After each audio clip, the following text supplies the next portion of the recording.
सर्न लगाइरहेको छु यहाँबाट अर्को ठाउँ प्याकिङ चलिरहेको छ। तर एउटा कुरा म के भन्छु भने जब अमेरिकामा ओबामा आयो नि ओबामाले के गर्यो भन्दाखेरि एकदम स्पष्ट बोल्ने क्या होइन मान्छेले जे उत्तर दिनु त्यसको आर्टिकुलेट पुरा आर्टिकुलेटेड एन्सर दिने क्या मान्छेलाई त्यो फ्याट्टै चित्त बुझेन ल हेर्नु है 4 वर्ष उसले चलाए articulated answer nice tip top होइन जता गए नि स्पष्ट एन्सर एकदम लाइक किन होइन तुलामा दुखेको जस्तो क्या उसको एन्सरहरू मान्छेले त्यसलाई कति पनि मन पराएनन् होइन। अब त्यसमा अरू खालका थिए जातीय होइन अरू कुराहरू पनि मिक्स थियो होला र उसको आफ्नै पोलिसीहरू पनि कतिवटा खत्तम भएको थियो होला तर त्यहाँ एउटा मेन कुरा चाहिँ होइन धेरैले उक्कायो कि जहिले गोलमटोल एन्सर दिने घुमाउरो एन्सर दिने एकदम डिप्लोमेटिक एन्सर दिने होइन मान्छेलाई त्यो चित्त नबुझ्ने। अब आयो हाम्रो यहाँको दाइ अहिले जो हुनुहुन्छ यहाँको सरकारको प्रमुख उहाँ आउनुभयो। अब उहाँ आइसकेपछि उहाँ चाहिँ के जे पनि भनिदिने हेर्नुहोस् जस्तो पनि मुख छोडिदिने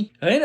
मान्छेले के भन्न थाल्यो थाहा छ यो मान्छेले चाहिँ आफ्नो कम्मरबाट बोल्छ यहाँ चलन हुन्छ है मान्छेलाई त्यही मन पर्यो भन्न थाले घाटे किन भन्दाखेरि मान्छेहरू आजित भइसकेको थियो राजनीतिक बोलाइ घुमाउरो होइन अनि एकदम डिप्लोमेटिक अस्पष्ट राम्रोलाई राम्रो भन्न सक्नुपर्छ नराम्रोलाई नराम्रो भन्न सक्नुपर्छ। यो चाहिँ एउटा मलाई चाहिँ मेरो पर्सनलिटी छ भाइ मलाई चाहिँ लाग्ने भनेको यो चाहिँ सोसल मिडियाको देन मान्छेले मुखमा जे आएछ प्याच भन्न पाउनु पर्छ which is not good in the long run है।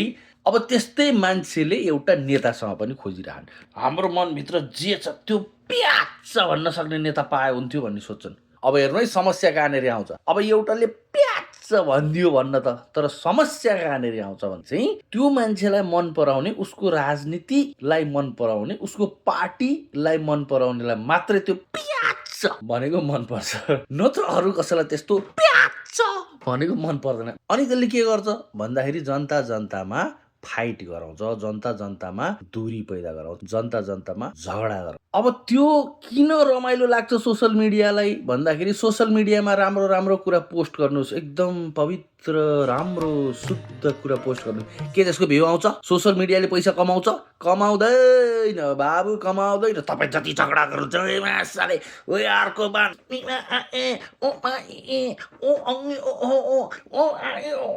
भनिदिनुहोस् न भ्यू खानालाई गाली गर्नेको फारा तल कमेन्ट सेक्सनमा